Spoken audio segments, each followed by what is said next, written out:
Le deuxième chapitre, c'est la tromperie sur les responsables. Les élus des peuples transformés en marionnettes. Charles de Gaulle, dans une de ses confidences faites à Alain Peyrefitte, le 17 juin 1964, au Palais de l'Élysée, avait dit « La politique de Roosevelt, c'était exactement celle qu'ont aujourd'hui les Américains dans le sud-est asiatique. Ils ne peuvent pas en imaginer d'autres. Des marionnettes, c'est ça qu'ils veulent en face d'eux. » Des marionnettes, c'est ça qu'ils veulent en face d'eux. C'était la politique de Roosevelt en 1940, qui voulait Pétain, ou Laval, ou ensuite le général Giraud, mais surtout pas de Gaulle. C'était la politique des Américains dans les années 60, c'est la politique des Américains aujourd'hui. Hamid Karzai, par exemple. François Hollande, oh, pardon. Aux États-Unis eux-mêmes, les élus du peuple ne sont plus que des marionnettes dans les mains de l'oligarchie financière, militaro-industrielle et médiatique. Regardez ces photos qui sont quand même assez effrayantes. Vous vous rappelez, Ronald Reagan a été le premier à lancer ses discours, à entamer ce discours avec quand même, vous notez quoi? Vous voyez ici ces appareils qui sont des téléprompteurs. C'est-à-dire qu'il n'y a même plus à réfléchir, il suffit de lire le texte qui est diffusé par ces téléprompteurs un peu sophistiqués, je vais vous les montrer dans un instant. Ils sont transparents en apparence pour le public, mais en fait qui diffusent un texte. George W. Bush avait son téléprompteur.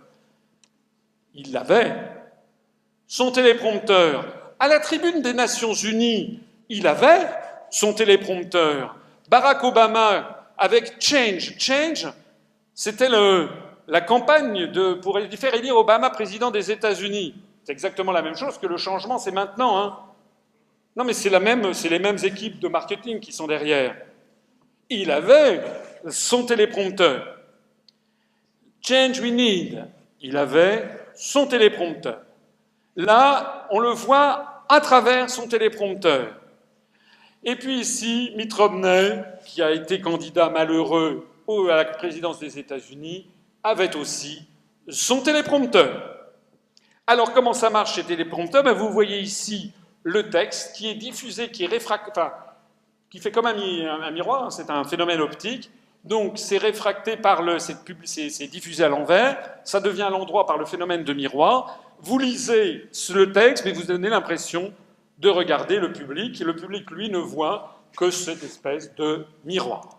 Hein, voilà. Vous parlez comme ça, vous voyez un texte, le public, lui, ne voit rien. Ici, on voit par exemple Barack Obama, hein, avec le dernier mot de son discours, qui apparaît sur le téléprompteur, « Thank you, God bless you, and God bless the United States of America ». Donc c'est ce qu'il vient de finir de lire, puis là il vient serrer les louches, mais il a lu tout ceci. Alors je vous signale, ça c'est une manifestation devant la Maison-Blanche d'Américains qui disent « Somebody please put the Constitution on his teleprompter », s'il vous plaît, que quelqu'un mette la Constitution américaine sur son téléprompteur. Voilà. Je signale que ce téléprompteur vaut exactement 1 499 $, il est en promotion actuellement, il valait 1 599 $. C'est le téléprompteur ISS 200, c'est le Presidential Model. Voilà. Donc, j'ai une requête à vous formuler, ne m'offrez pas ce téléprompteur parce que je n'ai pas besoin, moi, d'un téléprompteur.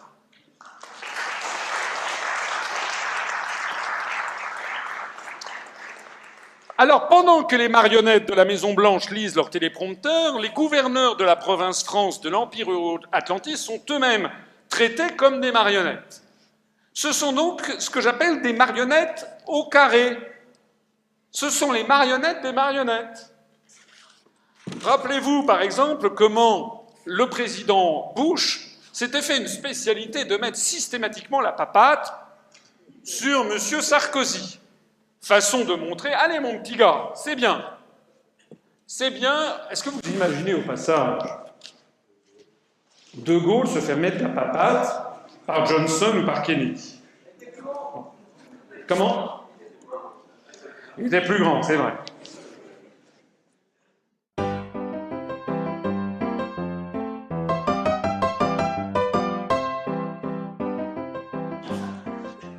My dear guy. Regardez cette photo que nous avons beaucoup diffusée, on n'a pas été les seuls, cette photo est à soi seule un aveu. C'était lors du dernier G8, vous vous rappelez, à Camp David, où l'on voit ici le président des États-Unis d'Amérique qui indique ce qu'il faut faire. Vous avez à sa droite José Barroso, renfrogné, vous savez, celui dont la carrière a été faite par M. Frank Carlucci de la CIA, je renvoie à une de mes conférences précédentes. Bon, M. Barroso qui fouille dans ses notes.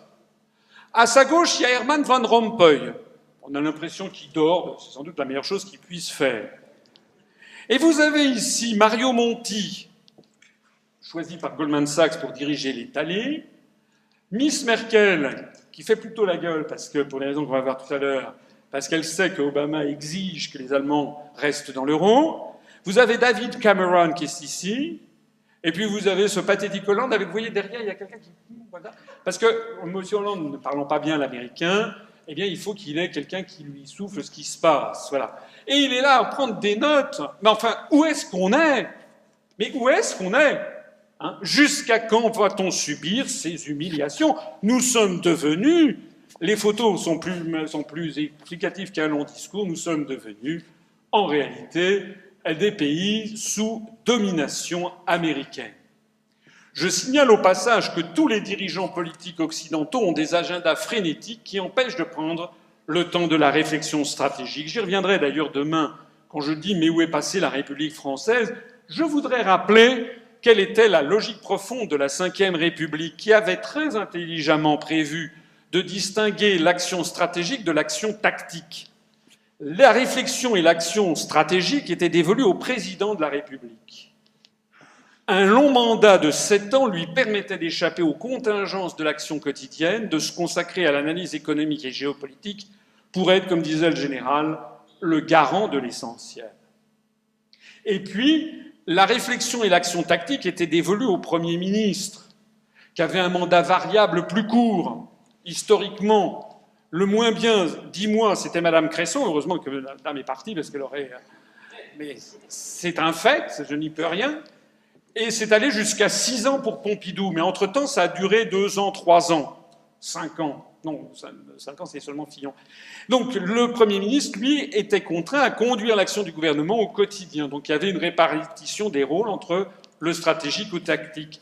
Le passage au quinquennat a saboté le pouvoir du chef de l'État de s'opposer à l'oligarchie financière euro-atlantiste. Le président de la République est devenu un Premier ministre qui n'a plus le temps de réfléchir à la stratégie. Vous l'avez vu d'ailleurs.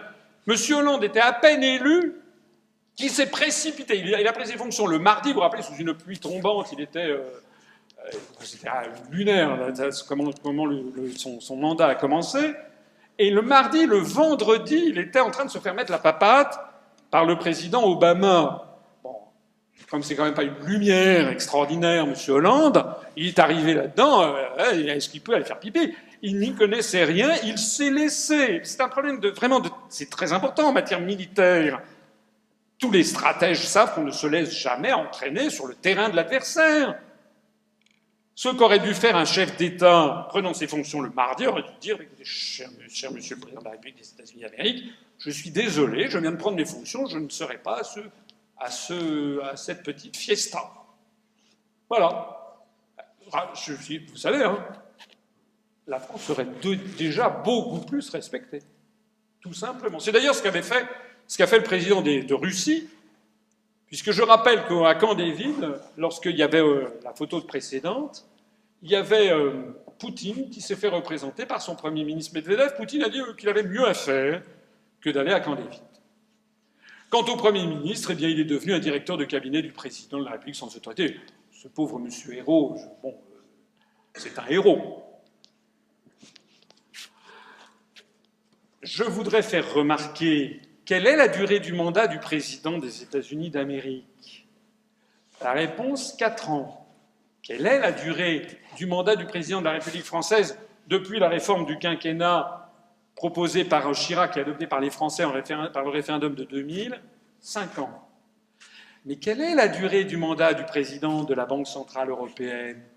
8 ans. Et on a expliqué à l'époque du traité de Maastricht qu'il fallait donner au président de la BCE un mandat suffisamment long pour qu'il ait le temps de la stratégie et pour qu'il ait le temps de ne pas être victime des contingences du quotidien. Et puis je voudrais dire quelle est la durée du mandat des présidents de Goldman Sachs, de JP Morgan, des grands groupes financiers. Illimité. Illimité.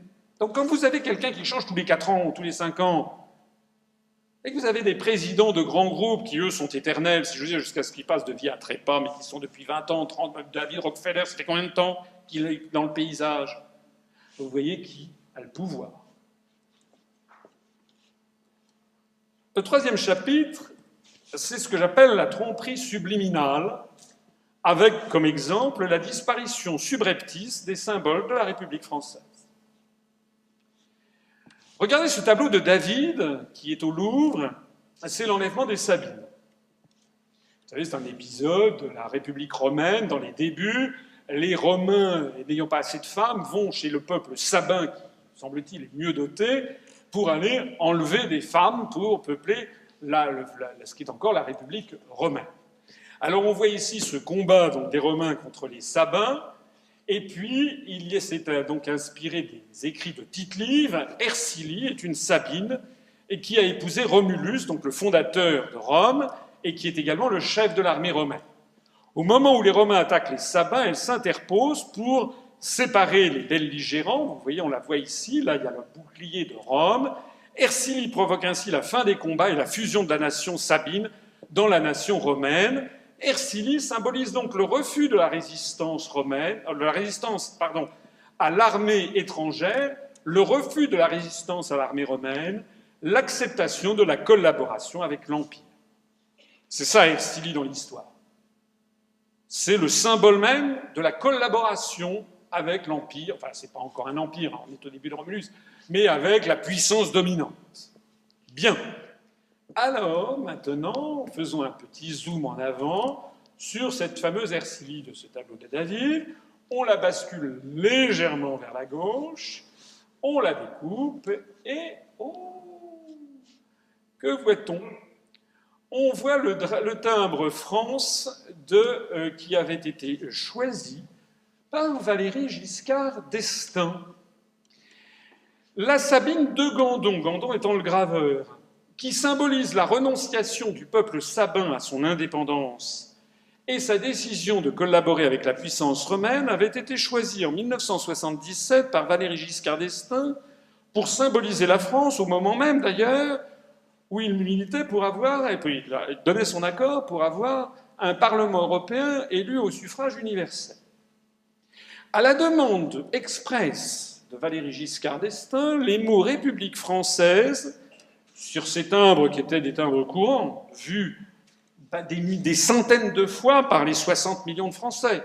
C'est ça, hein, le truc, comment dirais-je, subliminal, avait été remplacé dès 1975, donc à peine élu. La première chose que M. Giscard d'Estaing avait demandé, c'était de faire retirer le mot République française des timbres pour qu'il y ait marqué France. Peu après son élection à l'Élysée, François Mitterrand, une des premières décisions qu'a prises Mitterrand en 1981, a été de convoquer le directeur de la Poste en disant « D'abord, vous remettez République française ». Ce qui prouve que nous ne sommes pas dans les détails. Hein. On est face à des choses qui sont d'une très grande importance, jugées comme telles par les chefs de l'État. Donc il a demandé dès 1980 qu'on remplace France de nouveau par République française. Puis assez rapidement, comme il savait que Ercilie était un symbole de collaboration, ce qui d'ailleurs ne devait pas trop le gêner au passage, compte tenu de son passé, mais enfin bref, il avait demandé que l'on trouve autre chose.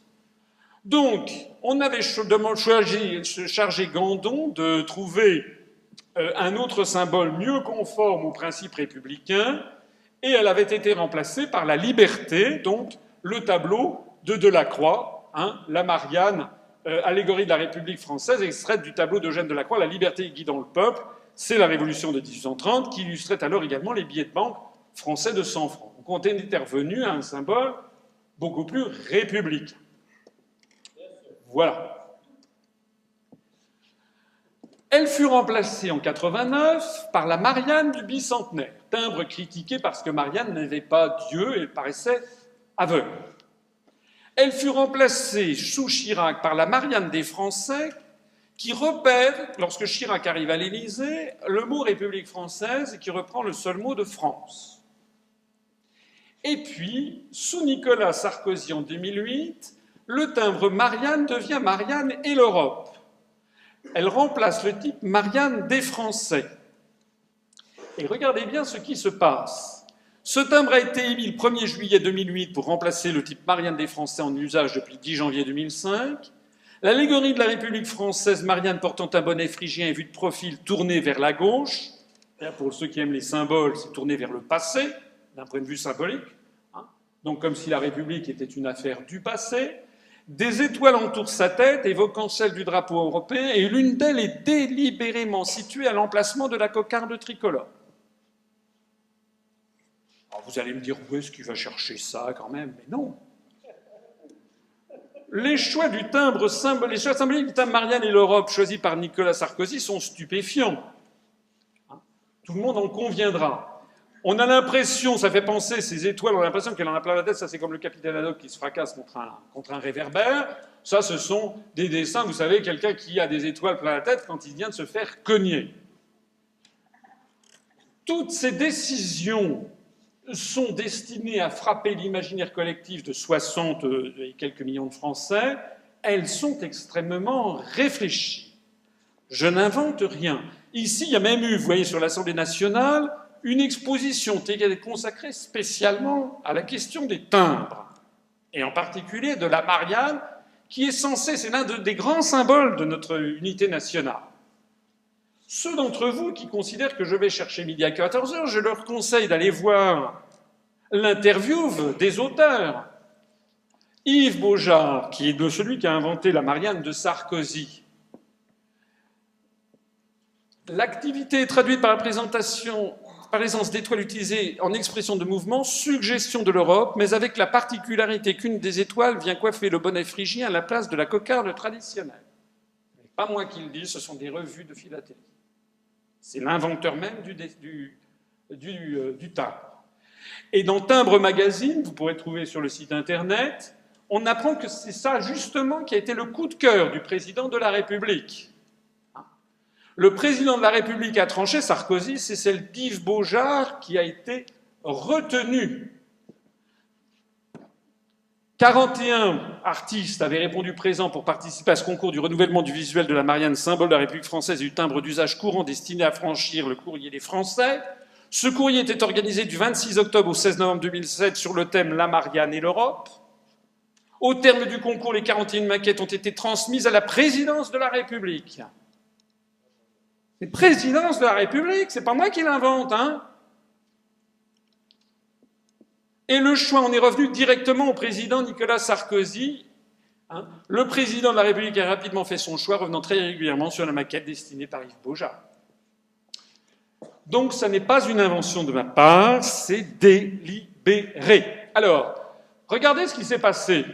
La chronologie de nos timbres. En 1990, on a République française qui est présente.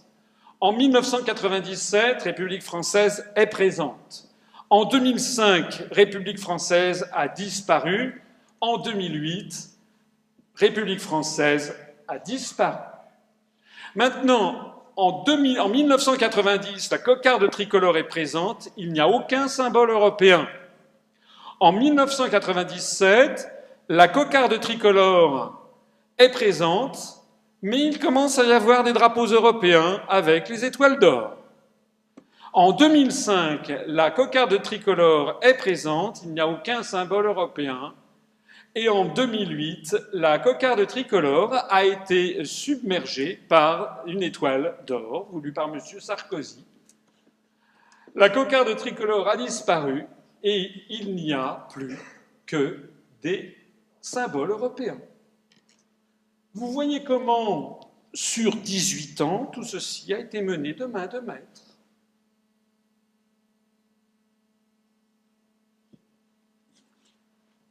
Et maintenant, on a ça. faut chercher loin pour trouver le mot France. Si c'est marqué là, en vertical, ça doit être du Arial 2. Edward Hopper. Japon. Ah non, pardon, c'est France. On a l'impression que c'est un timbre Japon. Maurizio Galante, des cœurs. On dirait vous savez, des trucs qu'on colle sur des. Vous savez, pour avoir des bons, là, il faut en coller 50. Bon. Macareux moine, etc., etc. C'est-à-dire que. Ah oui, l'année du tigre. Je ne suis pas contre le Japon, contre le peintre Hopper, ni contre les Chinois, ni contre qui que ce soit d'ailleurs. Vous connaissez suffisamment, ceux d'entre vous qui me connaissent, que j'ai vécu au Japon, que j'aime beaucoup la Chine, etc. Je dis simplement que maintenant, il n'y a plus, quand vous allez à la poste, vous n'avez plus aucun symbole national en réalité. On garde dans un coin minuscule le mot France, mais complètement disparu. C'est une volonté totalement délibérée. Alors ça, c'est peut-être le pompon. C'est la France avec le drapeau français, le drapeau européen, puis Mauritanie, Niger, Sénégal, Tchad, etc. Donc finalement, on ne sait plus du tout là-dedans de quel c'est ce thème. En tout cas, on voit bien qu'il s'agit de la construction européenne. Tout se passe d'ailleurs comme si la France avait fait son choix en décidant très bien les indépendances africaines, on s'en fout maintenant, nous, c'est l'Europe qui compte. Les timbres français contemporains occultent tous désormais la mention République française, ça n'est plus sur aucun des timbres. Ils accordent de moins en moins de place visuellement à la France, ils donnent de plus en plus de place à des sujets européens ou non français, ou complètement futiles. Cette tromperie subliminale qui vise à marteler le cerveau des gens, qui est destinée à détacher mentalement le peuple français de son propre pays et de la République, se retrouve également dans la décision prise toujours par Nicolas Sarkozy de changer le système des plaques d'immatriculation automobiles auquel les Français étaient très attachés. Alors, tout le monde savait ce que voulait dire 31, 75, etc. Alors désormais, je ne vous l'apprends pas, on a refondu complètement le système qui ne veut plus rien dire, c'est un système par personne. Et alors, compte tenu du tollé que ça a provoqué, on a accepté que les gens puissent mettre à titre de décoration, ça n'entre pas du tout dans la numérotation, voilà. On a accepté que les gens puissent mettre, ceux qui le veulent, le numéro du département français, mais vous mettez celui que vous voulez. Il y a des gens qui mettent un département de fantaisie, ou bien le département dans lequel ils vivaient il y a 20 ans auparavant, mais aussi le logo de la région française,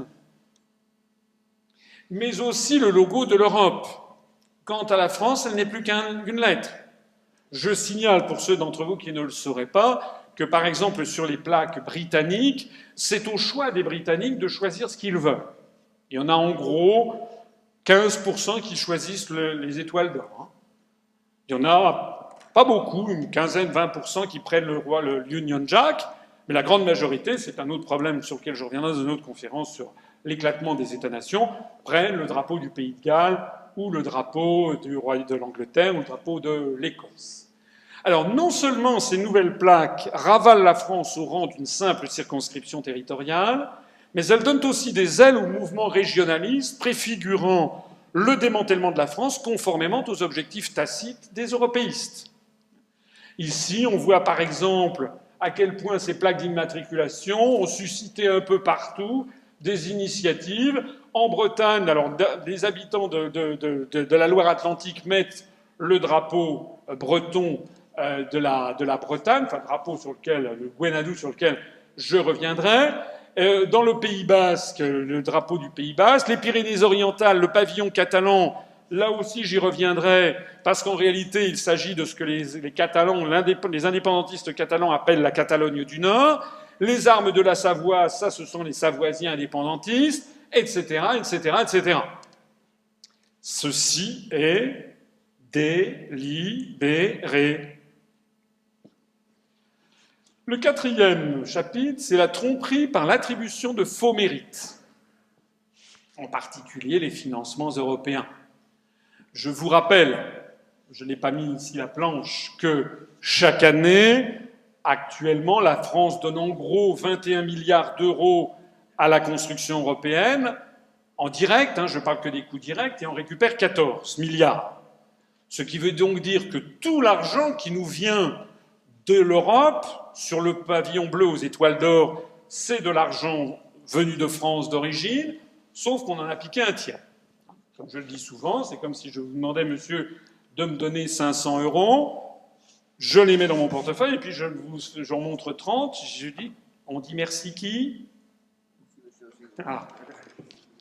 C'est exactement ça. Nous recevons beaucoup moins que ce que nous donnons, et on est censé dire vraiment bravo, merci l'Europe. Or, ceci est maintenant orchestré. La vache qui ment, comme je l'appelle, c'est un exemple de propagande européiste. Publicité payée sur fonds européens, parue dans le journal La Manche Libre du 27 octobre 2012, par exemple. Qu'est-ce qu'on voit? Eh bien, cette vache bas normande est également européenne. On croit rêver. Enfin, je me demande si l'agence de pub ne s'est pas quand même un peu payé la tête de la commission. Mais enfin bon, on voit la vache qui se gratte les oreilles, puis vous voyez, il y a 12 étoiles sur l'arbre. Et il y a marqué, grâce aux fonds européens, cette vache a pu bénéficier de bâtiments d'élevage rénovés et modernisés, de quoi devenir une Européenne convaincue. De qui on se fout carrément de la gueule du monde. Puisque c'est notre argent. Mais attendez, le problème, c'est que les agriculteurs bas normands, qui n'ont pas la possibilité d'écouter ma conférence, eux, ils visent la Manche libre.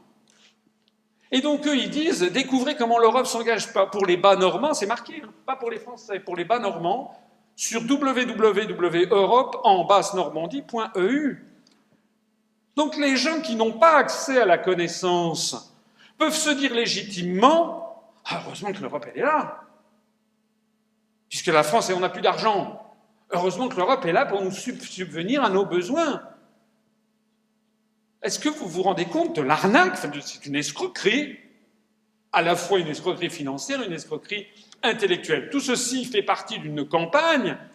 L'Europe s'engage en Basse-Normandie, mais il y a eu en Languedoc-Roussillon, en Provence-Alpes-Côte d'Azur. Regardez, si vous allez sur le site internet l'Europe s'engage en Basse-Normandie.eu, eh bien on met quels fonds européens demain en Basse-Normandie. Regardez cette saisie d'écran.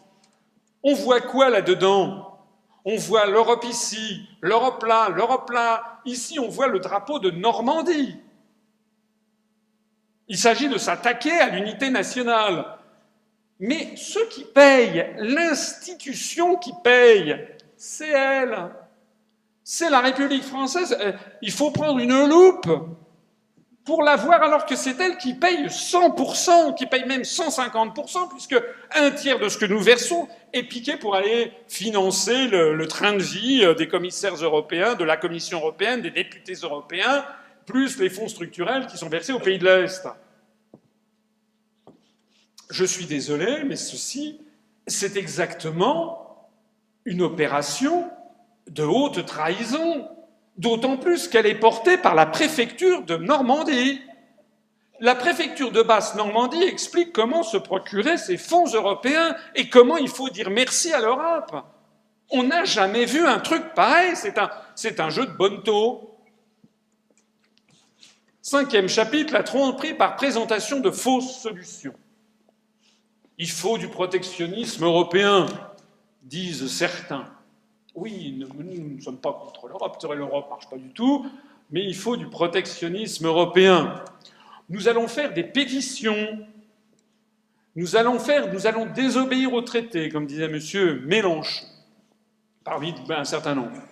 Alors, je rappellerai, à ce titre, la tromperie de M. Montebourg. Vous vous rappelez, il s'est présenté, il n'a pas le sens du... Enfin, pas peur du ridicule, quand même.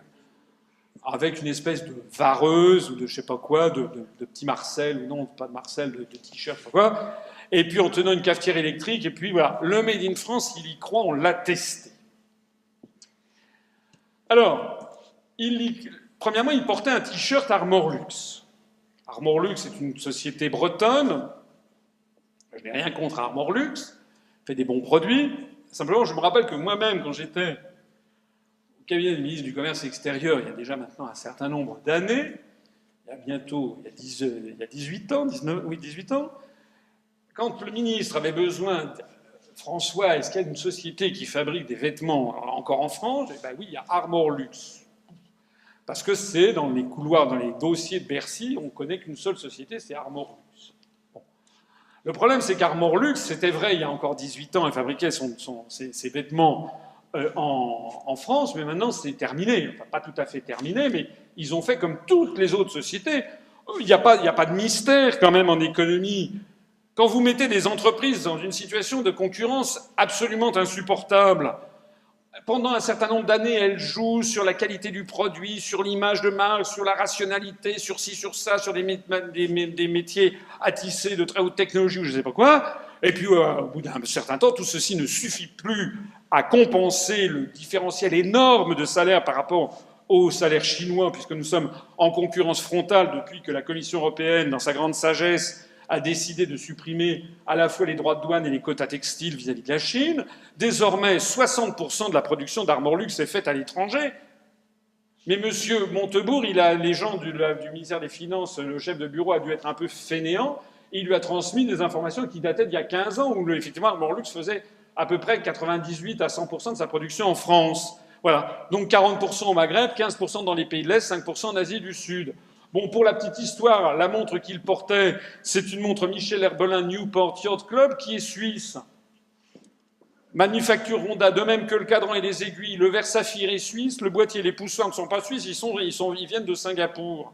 Quand même pas de peau, il n'a de français que le nom Michel Herbelin. Donc le Made in France, il y croit, on l'a testé, ben excusez-moi, mais bon. En réalité, M.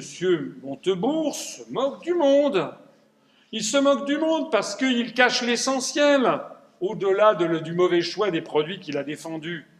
On ne peut pas lui en vouloir. Il n'y a pratiquement plus de fabricants français de montres, je crois qu'il n'y en a plus, et des fabricants de vêtements, il n'y en a pratiquement plus non plus. Mais cela étant, M. Montebourg cache l'essentiel. Il ne parle pas de l'article 63 du traité sur le fonctionnement de l'Union européenne, que ceux qui suivent mes conférences ont maintenant, je pense, bien intégré, qui est cet article qui dit, dans le cas des dispositions du présent chapitre du traité européen, toutes les restrictions au mouvement de capitaux entre les États membres de l'Union européenne et entre les États membres et les pays tiers sont interdites. Donc, ça veut bien dire que on ne peut pas interdire à des entreprises françaises d'aller se délocaliser au Maroc, en Tunisie, en Slovaquie, en Inde, en Chine. Et par ailleurs, pareil pour les paiements. Je fais à ce propos une incidente dont personne, là aussi, ne vous parlera jamais. C'est venu d'où les délocalisations? Demandez pour les plus jeunes d'entre vous à vos parents et pour les plus âgés d'entre vous, rappelez-vous votre mémoire. Il y avait, dans les années 60, 70, 80, on ne parlait pas de délocalisation, ça n'existait pas, tout simplement. Alors pourquoi ça n'existait pas dans les années 70, 80 et que maintenant, vous savez qu'actuellement, il y a une usine par jour qui ferme en France. Tous les jours, nous perdons 7 à 800 emplois industriels. Et d'ailleurs, d'après les statistiques de l'INSEE, tous les jours, nous avons maintenant 1500 personnes au moins qui passent en dessous du seuil de pauvreté. Nous sommes en voie d'appauvrissement accéléré. Alors, qu'est-ce qui se passe? Qu'est-ce qui s'est passé? Eh bien, tout simplement pour une raison. C'est pas nouveau, hein, que les Chinois sont beaucoup moins bien payés que les Français. Ça n'a rien de nouveau. Il s'est passé tout simplement la politique dite de mondialisation inévitable et le traité de Maastricht, puisque c'est dans le traité de Maastricht qu'ont été posées ces instructions. Il est désormais interdit d'interdire, parce que ce qui se passait avant, jusqu'aux années 70, 80, 91, 92, si vous aviez une entreprise française, mettons PSA, qui voulait s'installer en Inde, eh bien, il fallait qu'elle aille prendre sa canne et son chapeau, qu'elle aille au ministère des Finances, à la direction du Trésor, pour demander l'autorisation. Ça s'appelait le contrôle des mouvements de capitaux. Alors, dans quelques cas, elle avait le feu vert. Par exemple, Peugeot est présent en Iran depuis les années 50, parce que justement, elle avait obtenu le feu vert pour produire sur le marché iranien. Vous savez que d'ailleurs, le boycott actuel de l'Iran est en train de faire mourir l'un de nos derniers fleurons industriels. ils avaient obtenu l'autorisation. Mais dans la grande majorité des cas, il n'y avait pas de... Le Bercy, la direction du Trésor, disait non.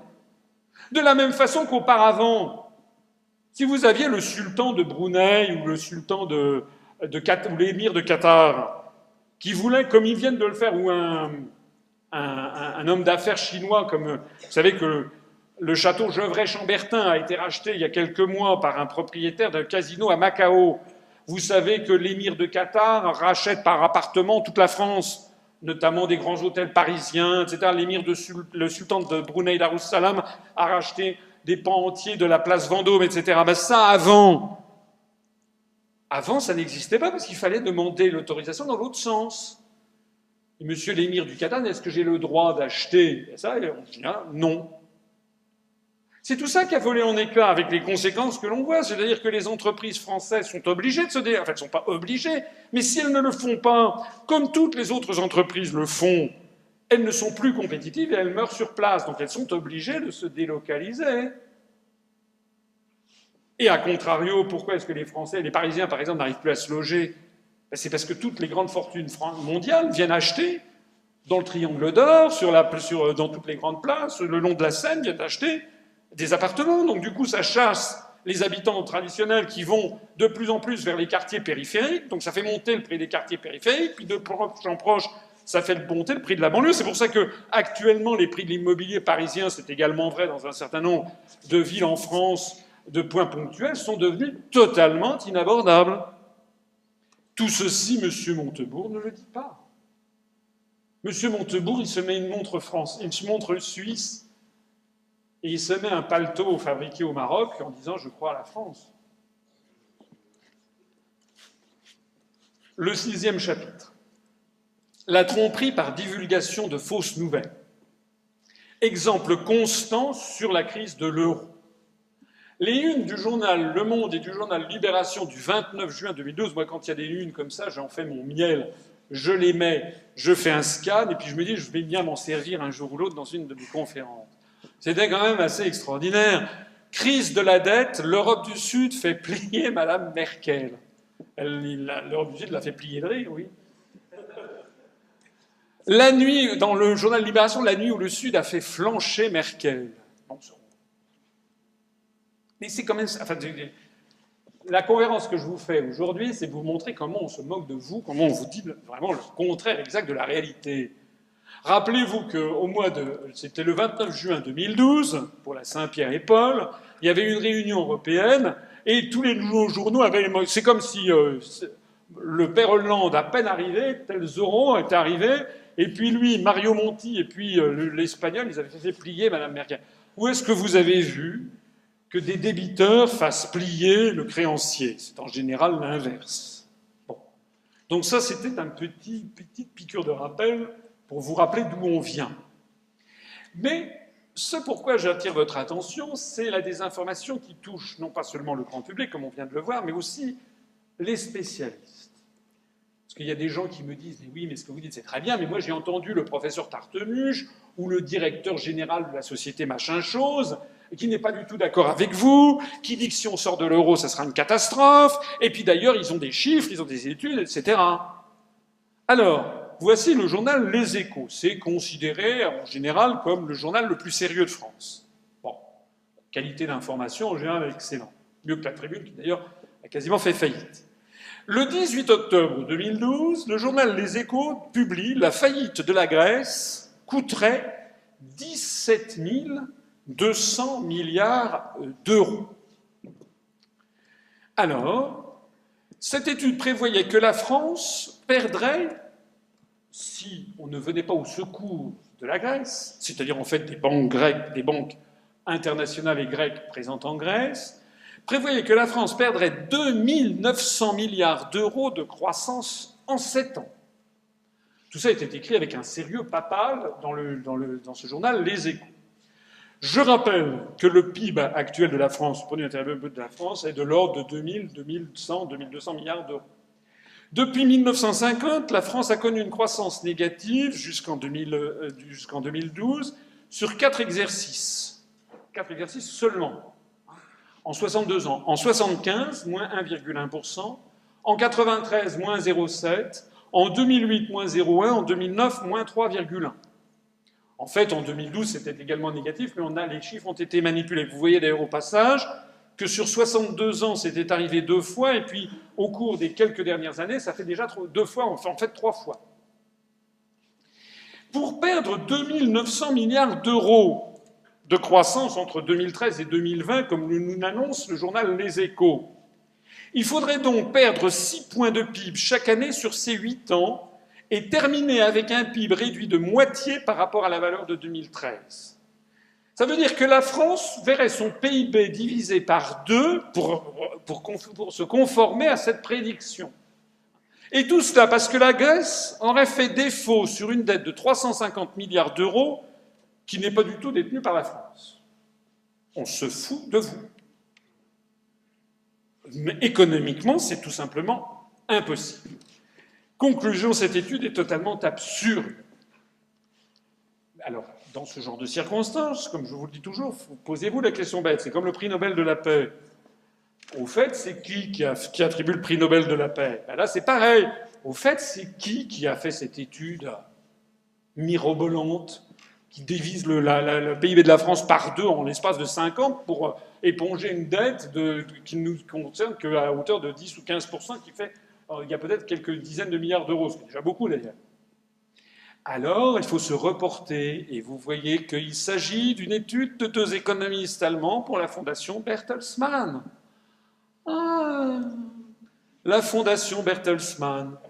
La fondation Bertelsmann, il faut savoir que Papy Bertelsmann, c'est une longue histoire, hein, Bertelsmann, imprimeur au XIXe siècle, qui s'est développé beaucoup au XXe siècle, imprimeur du Troisième Reich, hein, un des très grands imprimeurs hitlériens, puis qui, après la Seconde Guerre mondiale, est resté un très grand imprimeur allemand. Eh bien, en 2010, donc Bertelsmann a créé une fondation. Voilà ce que rapporte le rapport d'activité de la fondation Bertelsmann pour 2010. On voit M. Barroso invité par the Bertelsmann Stiftung, c'est-à-dire Fondation Bertelsmann en français, et l'Institut français des relations internationales. Et M. Barroso, he thanked the policy analysts from the think tanks to the efforts with the EU, calling their activities a contribution to a stronger Europe. M. Barroso a remercié les analystes politiques de la Fondation Bertelsmann pour leurs efforts afin d'aider l'Union européenne en appelant leur activité une contribution pour une Europe plus forte. C'est-à-dire que la Fondation Bertelsmann, en réalité, est l'un des think tanks les plus actifs de l'oligarchie euro-atlantiste, pour promouvoir non seulement la construction européenne, mais également, comme on le voit ici, puisque ça, vous voyez, ça, si vous alliez sur le site de la Fondation Bertelsmann, vous aviez justement cette fameuse étude bidon publiée par Les Échos, et puis vous aviez justement à côté le fait que c'est la Fondation Bertelsmann North America, puisque bien entendu, la Fondation Bertelsmann promeut le grand marché transatlantique. Pour plus de précision, je lui fais de la pub gratuite d'ailleurs au passage, je signale que Pierre Hillard a écrit le seul ouvrage qui existe en France sur la Fondation Bertelsmann et la gouvernance mondiale. La conclusion, c'est que la pseudo-étude présentée par le journal Les Échos, qui est quand même le journal de toute la communauté des affaires françaises, le journal le plus sérieux, sur les risques cataclysmiques de la sortie de la Grèce de l'euro n'est pas absurde. Non seulement c'est une étude absurde, mais ce n'est pas une étude absurde par hasard. C'est une authentique opération de désinformation. 17 200 milliards d'euros, c'est n'importe quoi. Pourquoi pas 257 358 milliards d'euros? Je signale que la Fondation Bertelsmann fait partie... Voilà, c'est une nébuleuse qui tient en France ou dans l'environnement français RTL, qui possède M6, la télévision, qui possède notamment le magazine Capital, qui est lu aussi par un certain nombre de Français dans le monde des affaires, etc., etc. Donc en fait, c'est un grand empire de presse qui fait la pluie et le beau temps, puisque ça fait partie des 5 ou 6 grands empires des médias. Voilà. Donc la fondation Bertelsmann, eh bien, par exemple, au forum de 2006, cette fondation est tellement puissante que vous voyez qui est-ce que le père Bertelsmann a fait venir à sa table. José Manuel Barroso, Angela Merkel, Dominique de Villepin, à l'époque Premier ministre français. Voilà ce qu'est la Fondation Bertelsmann. Donc c'est une association très puissante de désinformation, un des grands outils du lobby euro-atlantique. Et c'est donc tout ceci n'est jamais expliqué, bien sûr, aux Français, et on va simplement dire et répéter à satiété ensuite, en cascade aux gens, si jamais on laissait la Grèce faire faillite, il y aurait une ardoise de 17 200 milliards d'euros, ce qui, quand même, pour une dette de 350 milliards d'euros, c'est quand même beaucoup. C'est surtout que les Français ne savent pas compter.